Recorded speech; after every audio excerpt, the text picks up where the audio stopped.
Hello friends, അപ്പോൾ ഇന്ന് നമ്മൾ പഠിക്കുന്നത് KTUവിലെ എഞ്ചിനീയറിംഗ് ഫിസിക്സിൻ്റെ ഫസ്റ്റ് മൊഡ്യൂളിൻ്റെ ഫസ്റ്റ് ടോപ്പിക്, വളരെ ഇമ്പോർട്ടൻറ്റ് ടോപ്പിക്കായ ഡാംഡ് ഹാർമോണിക് ഓസിലേഷൻ. ഓക്കെ, അപ്പം ഫസ്റ്റ് വീഡിയോ ആയതുകൊണ്ട് തന്നെ ഈ ഒരു സീരീസിൻ്റെ ഫസ്റ്റ് വീഡിയോ ആയതുകൊണ്ട് തന്നെ എന്നെ പറ്റിയൊരു ചെറിയ ഇൻട്രൊഡക്ഷൻ തരാം. അതായത് നിങ്ങളെ പോലെ തന്നെ കുറച്ച് വർഷങ്ങൾ മുന്നേ ഈ ഒരു പരീക്ഷ എഴുതിയ ഒരാളാണ്. അപ്പം നിങ്ങളുടെ ഒരു വേവിലെന്ന് എനിക്ക് മനസ്സിലാവും. അതുകൊണ്ട് തന്നെ നോട്ടൊന്നും തന്ന് സമയം കളയാനൊന്നും കൂടെ ശ്രമിക്കത്തില്ല. നമുക്കറിയാം KTUവിന് ആവശ്യത്തിന് റിസോഴ്സ് നെറ്റിലുണ്ട്. അപ്പോൾ straight to the point, straight to the concept within a short time. വളരെ കുറച്ച് സമയത്തിൻ്റെ ഇൻവെസ്റ്റ്മെൻറ്റിൽ ഒരുപാട് കാര്യങ്ങൾ പെട്ടെന്ന് പഠിക്കുക, അതാണ് ലക്ഷ്യം. ഓക്കെ, അപ്പോൾ നമുക്ക് സ്റ്റാർട്ട് ചെയ്യാം. അപ്പോൾ ഇതൊരു പെൻഡുലം. ഓക്കെ, ഈ പെൻഡുലം മീൻ പൊസിഷൻ, അതായത് ഇക്വിലിബ്രിയത്തിൽ ഇങ്ങനെ റെസ്റ്റ് ചെയ്യുക. ഞാൻ അതിലൊരു ചെറിയ ഡിസ്പ്ലേസ്മെൻറ്റ് കൊടുത്തു. ഓക്കെ, അതായത് ഒരു എക്സ് എന്ന ഡിസ്പ്ലേസ്മെൻറ്റ് കൊടുത്തു.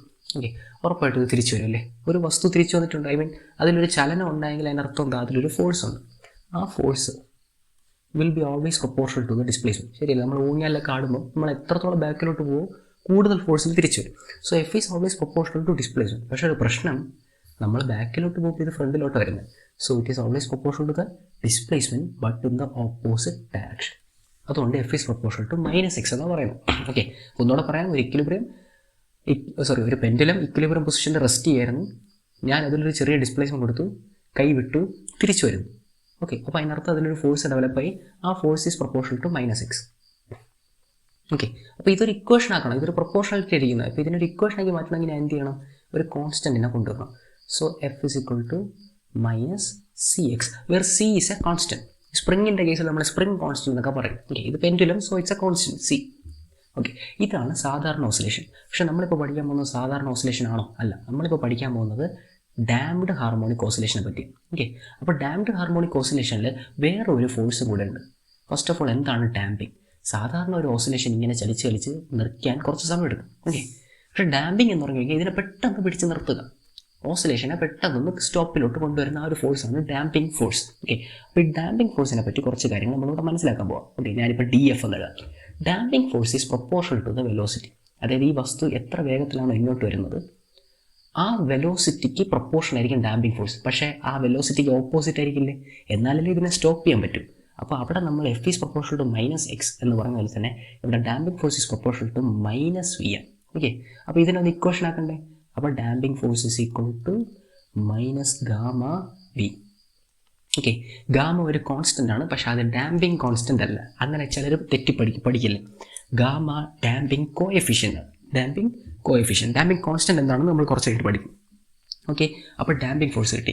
ഇനി നമുക്കെല്ലാവർക്കും അറിയാം v എന്ന് പറയുന്നത് എന്താണ്? dx/dt അല്ലേ? വെലോസിറ്റി എന്ന് പറയുന്നത് rate of change of displacement, dx/dt. അപ്പോൾ ഡാമ്പിങ് ഫോഴ്സിനെ ഞാൻ ഇനി -γ dx/dt എന്ന് പറയും. Okay, is equal to -γ dx/dt.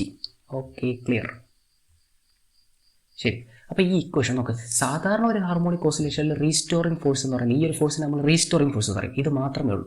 പക്ഷേ ഡാംഡ് ഹാർമോണിക് ഓസിലേഷൻ എന്ത് ഫോഴ്സും കൂടെ ഉണ്ട്? ഡാമ്പിങ് ഫോഴ്സും കൂടെ ഉണ്ട്. അപ്പോൾ അതും കൂടെ നമ്മളിവിടെ ഇൻക്ലൂഡ് ചെയ്യണം. അപ്പോൾ ഇതെന്താവും? -γ dx/dt. അപ്പോൾ ഇതാണ് നമ്മുടെ ഇക്വേഷൻ. ഇതാണ് നമുക്കിവിടെ വേണ്ട ഇക്വേഷൻ. അപ്പോൾ ഇതൊന്നും മറന്നിരിക്കും. ഞാൻ ജസ്റ്റ് ഓസിലേഷനെ പറ്റി പറഞ്ഞായിരുന്നു ഇവിടെ നിന്ന് സ്റ്റാർട്ട് ചെയ്ത്. നമ്മൾ ഇനി നിങ്ങളുടെ ആൻസർ സ്റ്റാർട്ട് ചെയ്യേണ്ടത് ഇവിടെ നിന്നാണ് കേട്ടോ. ഇത് സാധാരണ ഓസിലേഷനെ പറ്റി പറയാനാണ് ഞാൻ ഇപ്പോൾ പറഞ്ഞത്. ഡാംഡ് ഹാർമോണിക് ഓസിലേഷൻ്റെ ഇക്വേഷൻ ഇതാണ്. ഇനി നിങ്ങൾ ആൻസർ ഷീറ്റിൽ ഇവിടെ നിന്നാണ് സ്റ്റാർട്ട് ചെയ്യേണ്ടത്. ഓക്കെ, ശരി. ഇനി എഫ് എന്ന് പറഞ്ഞാൽ നമുക്ക് എല്ലാവർക്കും അറിയാം, Newton second law of motion. എന്താണ്? F is equal to ma. ഇനി ആക്സിലറേഷൻ എന്ന് പറഞ്ഞാൽ എന്താ? ഡിസ്പ്ലേസ്മെൻറ്റിൻ്റെ സെക്കൻഡ് ഡെറിവേറ്റീവ്. ഇത് ഡിസ്പ്ലേസ്മെൻറ്റിൻ്റെ ഫസ്റ്റ് ഡെറിവേറ്റീവ് വെലോസിറ്റി. ആക്സിലറേഷൻ അപ്പോൾ എന്താണ്? md²x/dt². കേട്ടോ, അപ്പോൾ ഞാൻ എഫിന് ഇനി എങ്ങനെ എഴുതും? ഈ ഒരു ഇക്വേഷൻ ഈ ഇക്വേഷനല്ല, ഇത് പ്രൊപ്പോർഷണൽ ഇവിടെ നിന്ന്. ഇതിന് ഞാൻ ഇനി എങ്ങനെ റീറേറ്റ് ചെയ്യും? F is equal to md²x/dt² which is equal to -cx -γ dx/dt. അടുത്ത സ്റ്റെപ്പിൽ ഞാൻ ഈ രണ്ട് ടേമിനെ കൂടെ ഇപ്പുറത്തോട്ട് കൊണ്ടുവരും. ഓക്കെ, അപ്പോൾ ഇത് positive. Okay, so md²x/dt² plus ഈ ടേമിനെ ആദ്യം കൊണ്ടുവരാം. ഓക്കെ, അപ്പോൾ എന്താവും? ഗാമ dx/dt പ്ലസ് ഈ ടേമിനെ കൂടെ കൊണ്ടുവന്ന് എന്താവും? ഈ ടേം cx. അപ്പോൾ എന്താവും? Plus cx. RHSൽ ഇനി എന്തെങ്കിലും ഉണ്ടോ? ഇല്ല, സോ 0. അടുത്ത സ്റ്റെപ്പിൽ ഞാൻ എന്ത് ചെയ്യുമെന്ന് പറഞ്ഞുതരാം. അടുത്ത സ്റ്റെപ്പിൽ ഞാൻ ഈ ഫുൾ ഇക്വേഷനെ m കൊണ്ട് ഡിവൈഡ് ചെയ്യും. അതായത് ഓരോ ടേമിനെയും m കൊണ്ട് ഡിവൈഡ് ചെയ്യും. ഓക്കെ, അപ്പോൾ എന്താ സംഭവിക്കാൻ പോകുന്നത്? ഇവിടെ എം കൊണ്ട് ഡിവൈഡ് ചെയ്ത് കഴിഞ്ഞാൽ ഈ എമ്മും കട്ടാം. ഇവിടെ എം കൊണ്ട് ഡിവൈഡ് ചെയ്ത് കഴിഞ്ഞാൽ ഗാമ ബൈ എം ആവും. ഇവിടെ എം കൊണ്ട് ഡിവൈഡ് ചെയ്ത് കഴിഞ്ഞാൽ സി ബൈ എം ആവും. ഇവിടെ എം കൊണ്ട് ഡിവൈഡ് ചെയ്ത് കഴിഞ്ഞാൽ 0/m = 0. സോ ഒന്ന് പറഞ്ഞാൽ എന്താകും? എമ്മും കട്ടായി. സോ ബാക്കി d²x/dt². ഇവിടെ എം ഡിനോമിനേറ്ററിൽ വരും. So gamma by M dx/dt. ഇവിടെ എന്ത് വരും? c/m x =0. ഓക്കെ, അപ്പോൾ ഇവിടെ നമ്മൾ പുതിയ കുറച്ച് കോൺസ്റ്റൻസിനെ ഇൻട്രൊഡ്യൂസ് ചെയ്യാൻ പോവാണ്. അതിനെ ഇവിടെ എഴുതാം. ഓക്കെ, ശ്രദ്ധിച്ചോ.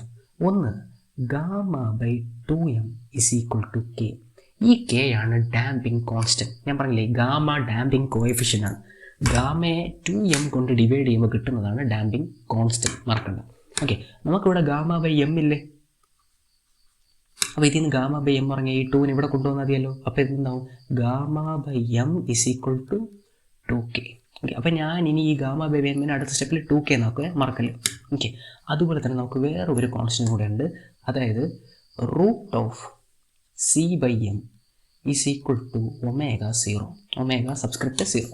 √c/m = ω subscript 0. ഇനി ω സബ്സ്ക്രിപ്റ്റ് 0 എന്താണ്? Natural angular frequency. ഇനി അതെന്താണ്? അതായത് ഇവിടെ ഡാമ്പിംഗ് ഇല്ലാത്ത അവസ്ഥയിൽ ഈ പെൻഡുലം ഓസിലേറ്റ് ചെയ്യുന്ന ആ ഒരു ആംഗുലാർ ഫ്രീക്വൻസിയെ വിളിക്കുന്ന പേരാണ് നാച്ചുറൽ ആംഗുലാർ ഫ്രീക്വൻസി. അതിൻ്റെ വാല്യൂ √c/m. പക്ഷെ നമുക്കിവിടെ വേണ്ടത് c/m അല്ലേ? അപ്പോൾ ഇവിടെ സ്ക്വയർ ചെയ്യുക, ഇവിടെ സ്ക്വയർ ചെയ്യുക. അതായത് c/m = ω0² അല്ലേ? റൂട്ടിൻ്റെ സ്ക്വയർ ക്യാൻസൽ ആവും. സോ c/m-നെ ഞാൻ അടുത്ത സ്റ്റെപ്പിൽ ω0² എന്ന് പറയും. ഗാമ ബൈ എമ്മിനെ ഞാൻ 2k എന്ന് പറയും. ക്ലിയർ? അപ്പോൾ ഞാനത് ചെയ്യാൻ പോവാണ്. ഓക്കെ, സോ ഫൈനലി ഇക്വേഷൻ എങ്ങനെയാവും? d²x/dt² plus gamma by m എന്ത് വരും? 2k dx/dt plus c/m ω0². ω0² x = 0. Clear? ഇതാണ് ഈ ഇപ്പം കണ്ട ഇക്വേഷൻ ഇല്ലേ? ഈ ഇക്വേഷനാണ് ഡാംഡ് ഹാർമോണിക് ഓസിലേഷൻ്റെ ഡിഫറൻഷ്യൽ ഇക്വേഷൻ. Okay, clear? ഈ ഡിഫറൻഷ്യൽ ഇക്വേഷനെ സോൾവ് ചെയ്താൽ നമുക്ക് എക്സിൻ്റെ ഒരു സൊല്യൂഷൻ കിട്ടും. അതായത് ഈ ഡിസ്പ്ലേസ്മെൻറ്റിന് ഒരു ഇക്വേഷൻ നമുക്ക് കിട്ടും. ഇവിടെ എക്സ് എന്ന് പറയുന്ന ഡിസ്പ്ലേസ്മെൻറ്റ്, ആ ഡിസ്പ്ലേസ്മെൻറ്റ് ഒരു ഇക്വേഷൻ കിട്ടും. അതാണ് നമുക്ക് വേണ്ടത്. ചുമ്മാ ബ്ലൈൻഡായിട്ട് കാണാൻ പഠിക്കണം. നമുക്ക് വേണ്ടത് എന്താ? ഈ പെൻഡുലത്തിൻ്റെ എക്സിൻ്റെ ഇക്വേഷൻ. ക്ലിയർ? അപ്പം അത് കണ്ടുപിടിക്കാൻ നമ്മളൊരു അസംഷനിൽ നിന്ന് സ്റ്റാർട്ട് ചെയ്യുന്നു. ഓക്കെ, ഞാൻ അസ്യൂം ചെയ്യാൻ പോവാണ് ഈ സൊല്യൂഷൻ എന്ന് പറയുന്നത് x = ae⁴t ആണ്. ഇതെൻ്റെ അസംഷനാണ്. I am assuming that x = ae⁴t. അങ്ങനെയാണെങ്കിലേ dx/dt എന്താ? അതായത് ഇതിൻ്റെ derivative with respect to time. അപ്പോൾ എങ്ങനെ വരും? d/dt ഓഫ് എക്സ് അല്ലേ? എക്സ് എന്താണ്? ae⁴t. ഓക്കെ, അപ്പോൾ അടുത്ത സ്റ്റെപ്പിൽ എന്താ? എ കോൺസ്റ്റൻ്റ് ആണ്, വെളിയിലെടുക്കുക. e⁴t ഡെറിവേറ്റീവ്, അതായത് d/dt ഓഫ് e⁴t എന്ത് കിട്ടും? e⁴t derivative e⁴t. പിന്നെ ആൽഫാറ്റിയുടെ ഡെറിവേറ്റീവ് ചെയ്യണം, ഫംഗ്ഷൻ ഓഫ് ഫംഗ്ഷൻ. ഓക്കെ, അപ്പോൾ എന്ത് കിട്ടും? ആൽഫ. e⁴t ഡെറിവേറ്റീവ് ആൽഫാറ്റിയുടെ derivative alpha with respect to t ആണ്. ഓക്കെ, അപ്പം എ കോൺസ്റ്റൻറ്റ് വെളിയിലെടുത്തു. പിന്നെ എന്താ? e⁴t ആൻസർ കിട്ടി. e⁴t into alpha. ഇതിനെ ഞാൻ ഇങ്ങനെ എഴുതും, ആൽഫ എ e⁴t. ക്ലിയർ? ഇതാണ് dx/dt. കേട്ടോ, ഇതാണ് dx/dt. നമുക്ക് dx/dt ഇവിടെ സബ്സ്റ്റിറ്റ്യൂട്ട് ചെയ്യാൻ വേണ്ടി കണ്ടുപിടിച്ചത്. ഇനി അതുപോലെ തന്നെ നമുക്ക് എന്തുകൂടെ വേണം? d²x/dt². അതായത് എക്സിൻ്റെ സെക്കൻഡ് ഡെറിവേറ്റീവ്. ഫസ്റ്റ് ഡെറിവേറ്റീവ് കണ്ടുപിടിച്ചല്ലോ, അതിനെ വീണ്ടും ഡെറൈവ് ചെയ്ത സെക്കൻഡ് ഡെറിവേറ്റീവ്. സോ d²x/dt² എന്ന് പറയുന്നത് എന്താണ്? d/dt of first derivative, d/dt of dx/dt. dx/dt എന്താണ്? Alpha A e⁴t. Okay, clear? ഇവിടെ നേരത്തെ പോലെ തന്നെ ആൽഫ പുറത്തെടുത്തു, എ പുറത്തെടുത്തു. e⁴t ഡിഫറൻഷ്യേറ്റ് ചെയ്ത് നമുക്ക് എന്ത് കിട്ടുമെന്ന് അറിയാം? e⁴t into alpha. അടുത്ത സ്റ്റെപ്പിൽ എന്താവും? ഈ ആൽഫയും കൂടെ ആൽഫ സ്ക്വയർ ആവും. പിന്നെ എന്താ ഉള്ളത്? e⁴t. ക്ലിയർ? അപ്പോൾ ഇപ്പോൾ നമുക്ക് എന്തൊക്കെ കിട്ടി? നമുക്ക് ആവശ്യമുള്ളതെല്ലാം കിട്ടി. നമുക്ക് dx/dt അറിയാം, d²x/dt² അറിയാം. It all began with an assumption. അത് മറക്കണ്ട. Okay, clear? അപ്പോൾ ഞാനിത് ഇവിടെ സബ്സ്റ്റിറ്റ്യൂട്ട് ചെയ്യാൻ പോവാണേ. അപ്പോൾ d²x/dt² ഞാൻ എന്തെന്ന് എഴുതും? α² ae⁴t പ്ലസ് 2k. അതങ്ങനെ എഴുതാം. 2k. പിന്നെ എന്താ ഉള്ളത്? dx by dt എന്താണ്? ഇതാണ് കൊണ്ട് alpha a E raise to alpha t. മറ്റേത് alpha square a raise to alpha t, ഇത് alpha a raise to alpha t. Okay. പിന്നെ എന്താ ഉള്ളത്? Plus omega 0 square. അടുത്തൊരു എക്സ് ഉണ്ട്. എക്സ് നമ്മൾ ഒരു അസംഷൻ എടുത്തതല്ലേ? എന്താ? A E raise to alpha t the whole is equal to 0. Clear? ഇനി ഇതിൽ എന്തെങ്കിലും ടേം കോമൺ ആയിട്ട് പുറത്തെടുക്കാൻ പറ്റുമോ? A E raise to alpha T ഇവിടെ ഉണ്ടല്ലേ, ഇവിടെ A E raise to alpha T ഉണ്ട്, നടക്കും. ഇവിടെയുണ്ട് A E raise to alpha T. അപ്പോൾ ആ ടേമിൽ എനിക്ക് കോമൺ ആയിട്ട് പുറത്തെടുത്തൂടെ? എടുക്കാം. ഓക്കെ. അപ്പോൾ കോമൺ ആയിട്ട് പുറത്തെടുത്താൽ a E raise to alpha t into ബാക്കി ഈ ടേമിൽ ബാക്കി എന്താ ഉള്ളത്? Alpha square. ഈ ടേമിൽ എന്താ ബാക്കിയുള്ളത്? ഇത് ഇത്രയും പോയി.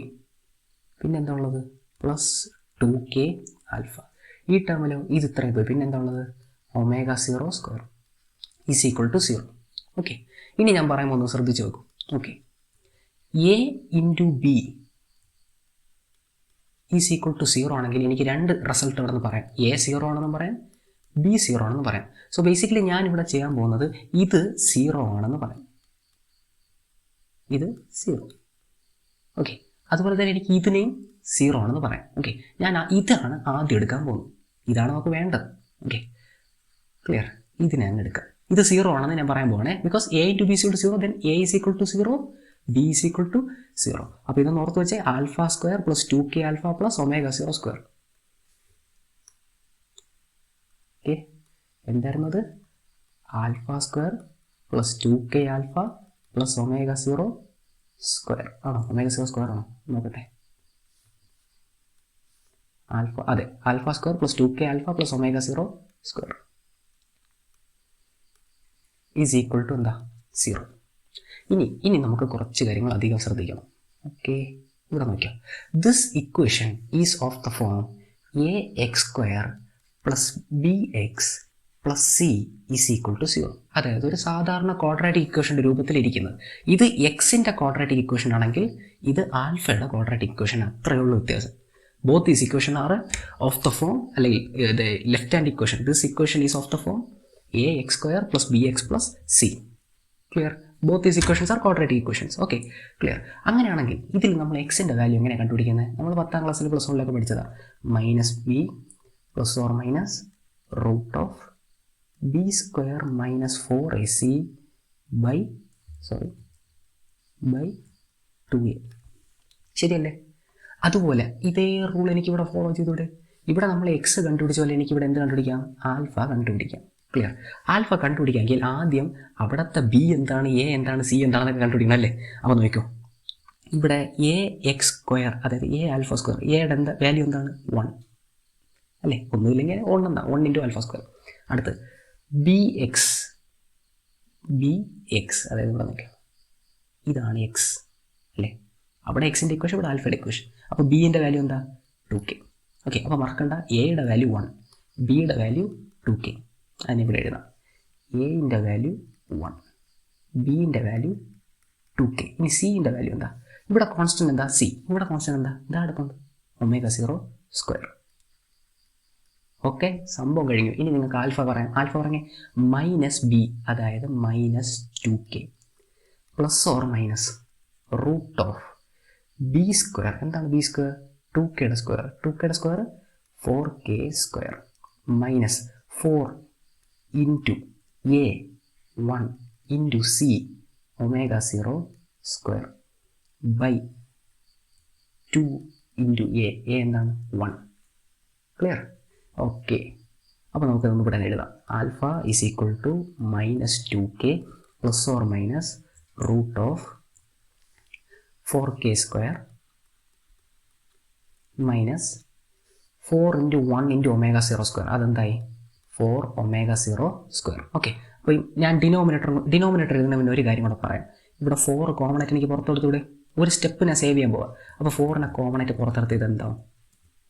4 into K square minus omega 0 square. അതങ്ങനെ ഇരിക്കട്ടെ. ഒരു സ്റ്റെപ്പ് ഞാൻ സേവ് ചെയ്തു. ബൈ 2 ഇൻറ്റു 1, അതായത് 2. അടുത്ത സ്റ്റെപ്പിൽ 4ൻ്റെ റൂട്ട് എന്താ? 2 അല്ലേ? അപ്പോൾ എനിക്ക് ഈ 4നെ എന്ത് ചെയ്യാം? വെളിയിലോട്ട് കൊണ്ടുപോകാം. ഓക്കെ. വെളിയിലോട്ട് കൊണ്ടുപോകും 2. ക്ലിയർ? അടുത്ത സ്റ്റെപ്പിൽ എന്ത് ചെയ്യും? ഇതാ ബൈ 2 കൊണ്ട് ഡിവൈഡ് ചെയ്യല്ലേ? അപ്പോൾ ഇത് ഈ 2 കട്ടാവും, ഈ 2 കട്ടാവും.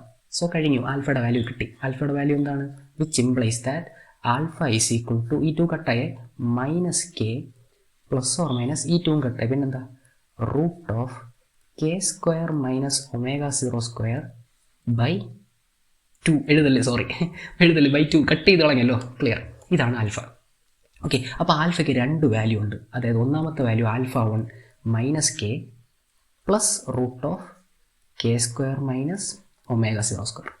അതുപോലെ തന്നെ alpha 2 minus K minus root of K square minus omega 0 square.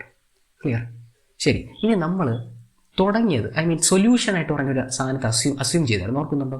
ഞാൻ അസ്യൂം ചെയ്തു X is equal to A E rice to alpha T ആയിരിക്കുമെന്ന് അസ്യൂം ചെയ്തു അല്ലേ? പക്ഷേ പ്രശ്നമുണ്ട്. നമ്മൾ ആൽഫ ടി കണ്ടുപിടിക്കാൻ പോയപ്പോൾ നമുക്ക് 2 ആൽഫ കിട്ടി അല്ലേ? ആൽഫ കണ്ടുപിടിക്കാൻ പോയപ്പോൾ നമുക്ക് 2 ആൽഫ കിട്ടി. ആൽഫ 1 കിട്ടി, ആൽഫ 2 കിട്ടി. പക്ഷേ നമ്മുടെ സൊല്യൂഷനിൽ ആൽഫ മാത്രമേ ഉള്ളൂ. അങ്ങനത്തെ അവസ്ഥയിൽ this becomes a linear combination of 2 quantities. 2 ക്വാണ്ടിറ്റിയുടെ ഒരു ലീനിയർ കോമ്പിനേഷൻ. അതായത് x is equal to A1 alpha 1 alpha 2 ആയതുപോലെ തന്നെ A1 e rice to alpha 1 t plus A2 e rice to alpha 2 t. ഇത്രയേ ഉള്ളൂ. ഇതിനെ ഒന്നുകൂടെ ഡീറ്റെയിൽ ആക്കണമെന്നുണ്ടെങ്കിൽ A1 e rice to alpha 1 എന്താണ്? Minus k plus root of K square minus omega 0 square into T plus A2 into E rice to minus K minus root of K square minus omega 0 square into T. ഇതാണ് സംഭവം. Where A1 and A2 A1 A2 എന്ന് പറയുന്നത് 2 കോൺസ്റ്റൻറ്റുകളാണ്. ഈ constant എന്തിനെ depend ചെയ്യുമെന്ന് പറഞ്ഞു കഴിഞ്ഞാൽ നമ്മൾ ആ ഒരു ഓസിലേഷൻ എങ്ങനെ സ്റ്റാർട്ട് ചെയ്തു ഞാനിവിടെ കാണിച്ചില്ലേ. ഈ ഓസിലേഷൻ നിങ്ങൾ എങ്ങനെ സ്റ്റാർട്ട് ചെയ്യുന്നു? ചില ഒരാൾ ഇവിടെ നിന്നായിരിക്കും സ്റ്റാർട്ട് ചെയ്യുന്നത് അല്ലേ? വേറൊരാൾ ഇവിടെ നിന്നായിരിക്കും സ്റ്റാർട്ട് ചെയ്യുന്നത്. So it all depends on the initial conditions of the oscillation. Clear?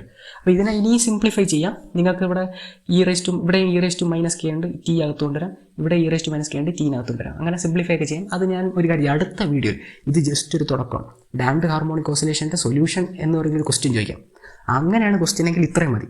പക്ഷേ ഡാമ്പിങ്ങിന് 3 കണ്ടീഷൻസ് ഉണ്ട്. Over damping, critical damping, under damping. Okay, ഈ 3 കണ്ടീഷൻസ് നമുക്ക് പഠിക്കണമെങ്കിൽ അടുത്ത വീഡിയോയിലോട്ട് വരണം. അതാണ് മെയിൻ ക്വസ്റ്റ്യൻ. മിക്കവാറും അതൊക്കെയാണ് ചോദിക്കുന്നത്. ഓക്കെ, പക്ഷേ ഇതും ചോദിക്കാം. അപ്പോൾ ആ ക്വസ്റ്റ്യനിൽ ഞാൻ ഇതിനെ ഫർദർ സിംപ്ലിഫൈ ചെയ്ത് കാണിച്ചു തരാം. ഓക്കെ, അപ്പോൾ ഇന്ന് ഇത്രയും മതി. Thank you.